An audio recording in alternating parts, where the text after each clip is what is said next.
Okay mga katracker, ipapakita ko na sa inyo itong unit na 6-wheeler brand new Isuzu Forward FT 6-wheeler. Ayan po yung itsura niya. Ang ginawa po namin dito, kinabitan po namin ang boom crane na 10 tons. Ayan, 10 tons, pero yung kabit nito sa likod.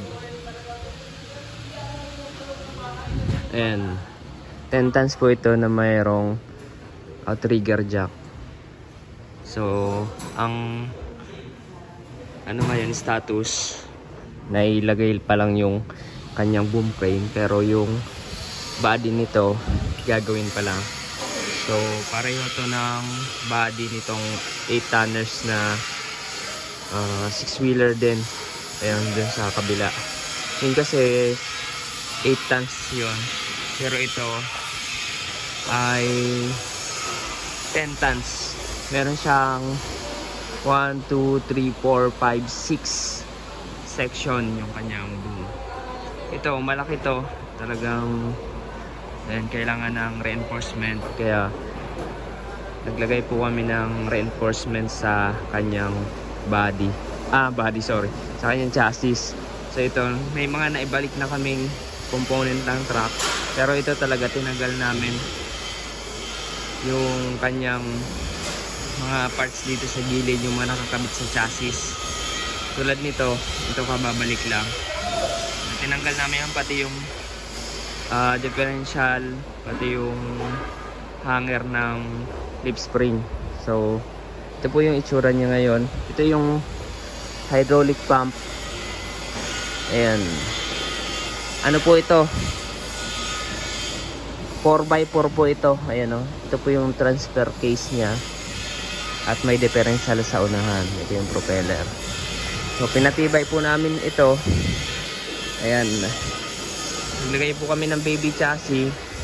May mga nakapalaman po ito na bakal sa loob. Ayan, may mga laman tong bakal. Talagang dalawa yan, dinoble namin. Tapos itong pinakalabas. Tapos naman yung ano nito, yung galapa, sobrang kapal po yan, oh. Makapal po yung galapa natin, diyan nilagay. Ayan, tanggal pa yung mga wire. Sa ano naman, main chassis, makikita nyo po, naglagay din kami ng flat bar dito sa may labas. Tapos doble rin yung dun sa loob. Ayan, lagyan rin namin yun na yun, makikita nyo.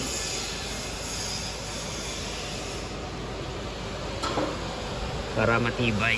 And then nag-adjust wheelbase din, kasi kailangan talaga yung gulong nandun sa hulihan para balance yung may balance yung boom crane. Ito yung lagayan ng hydraulic tank. Ayan. So yun na po yung itsura nyo. Wala pa yung propeller. Ito naman yung base ng ating boom crane. Ayan, pinatibay po namin yan. Ayan, sinadya talaga yan. So kung makikita nyo, ayan po yung itsura nya. Dito naman sa ilalim, ayan, ito yung ilalim nya, purong bakal na yan. Ayan o, 1, 2, 3, 4 na patong po yung ginawa po namin dyan sa main chassis. Tapos dito sa taas, itong main pinaka chassis nya, tapos may galapa pa dito. Tapos itong pinaka makapal namin yan para matibay. Ayan po, so, sobrang bigat kasi nito, at kapag nagbuhat or naglifting, talagang kailangan matibay yung chassis natin. Ayan po yung itsura nyo. Yung outrigger jack dito sa main ng ano natin, ng crane, 2 section na po yan, oh. 1, 2, ayan. Ito yung pinaka base nito. Ayan po yung itsura niya, oh. Ito po yung baby chassis natin. Ayan po yung nilagay po namin para matibay.